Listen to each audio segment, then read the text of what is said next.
What's up, guys? Today we're going to teach you how to solo the boss fight and fight the entity to get the STG44 Infinite Cosmos Blueprint.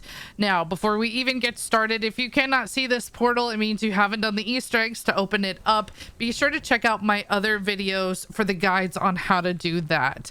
Now, we'll go over what's on my person, in my bag. I do have golden armor, an ether blade, legendary pack 3 crossbow. I have a VR11. I'm not really going to use that outside of movement.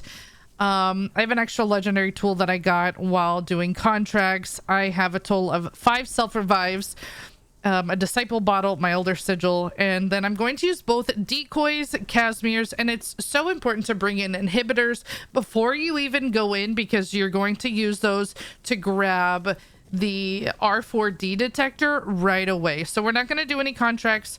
We're going to do the steps to get the boss fight, and I'm going to walk you guys through how to do that.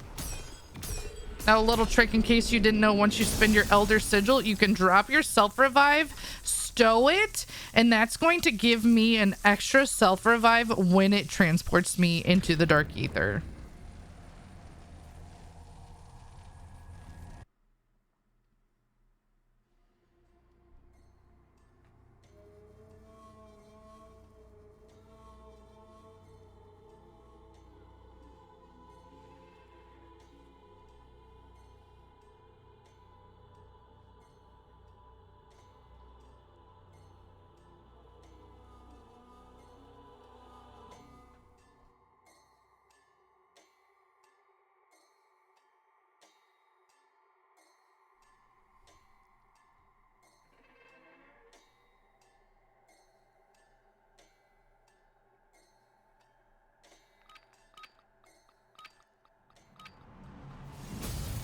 All right, the first step that we're gonna do is break the spore. This is the first step to get the R4D detector.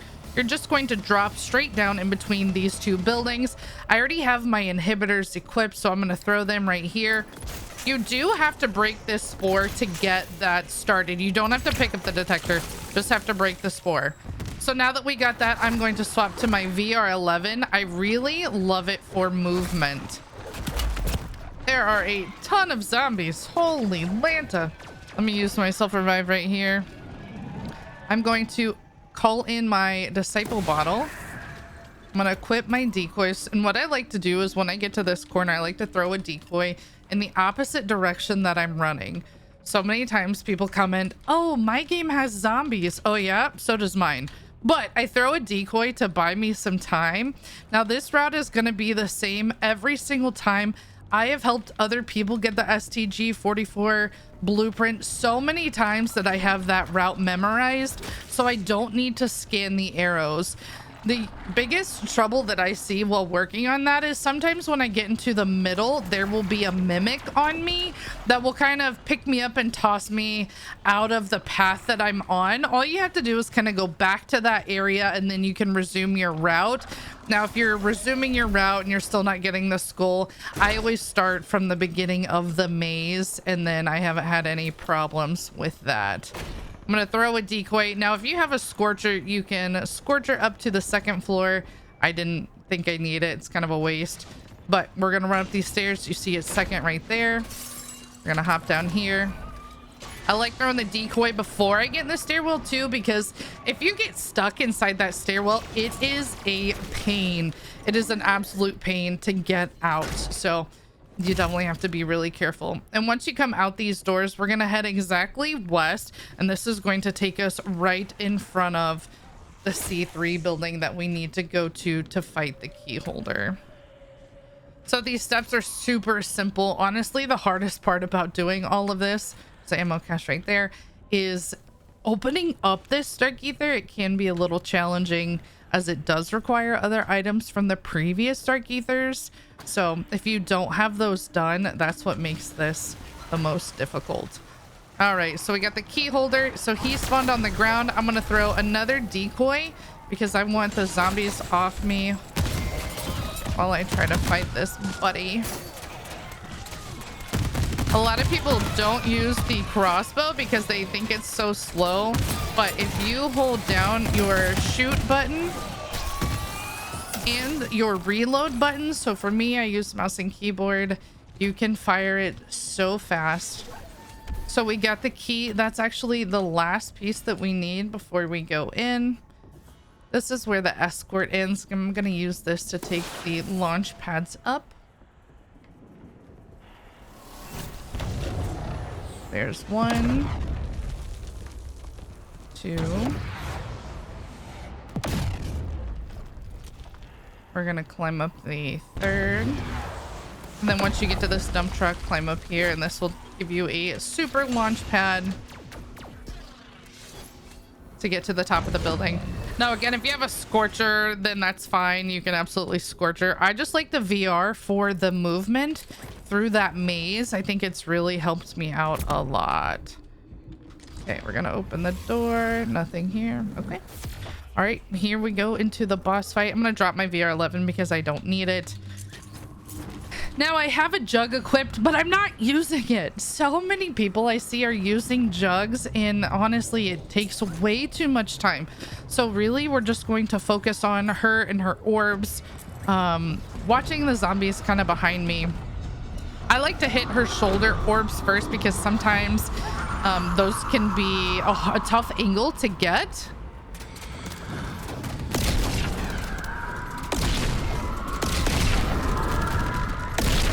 Literally shooting her hands.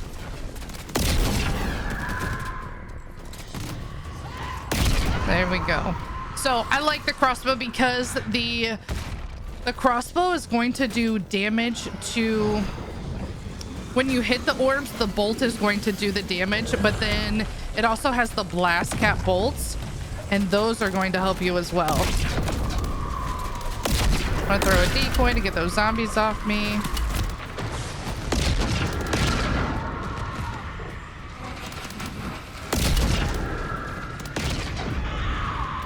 Well, I got her, but they knocked me.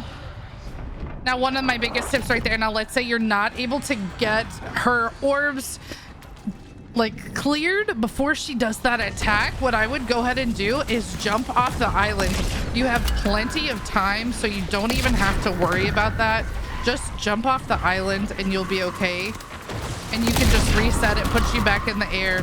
But you can stop those attacks if you hit her hands. All right, so I'm out of ammo. She's getting ready to do her attack, so I'm just gonna go ahead and drop off. Let's see if we can get some from the zombies down here.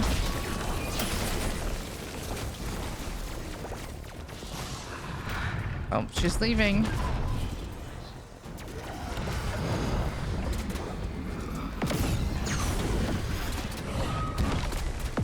I also love shooting the crossbow in the air. Throw that decoy, grab some more ammo.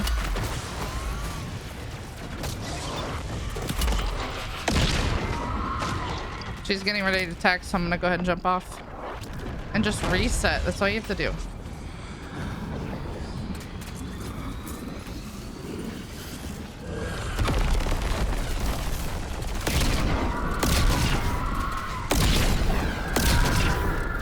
Okay, there we go.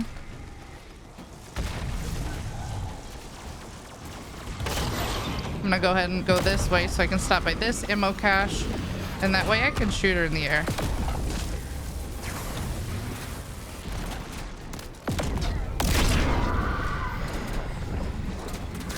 Grab those shoulders. Throw a decoy. She got me. She got me.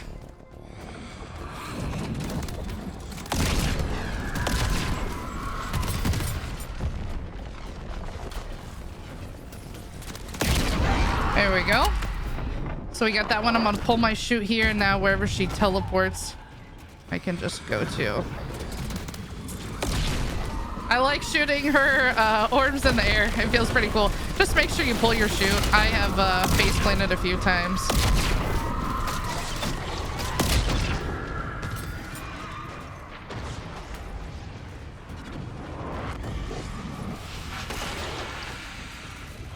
Gonna get me again. I'm gonna jump off here. She is a tickle away. She is a literal tickle away.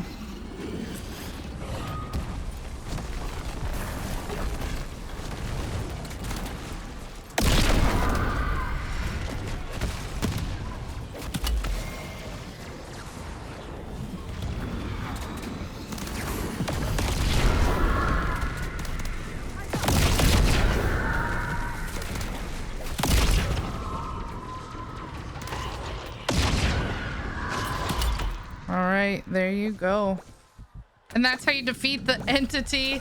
Now, obviously, it's much easier if you have a squad, but the crossbow does such a good job. It's literally the best gun. It's so much fun.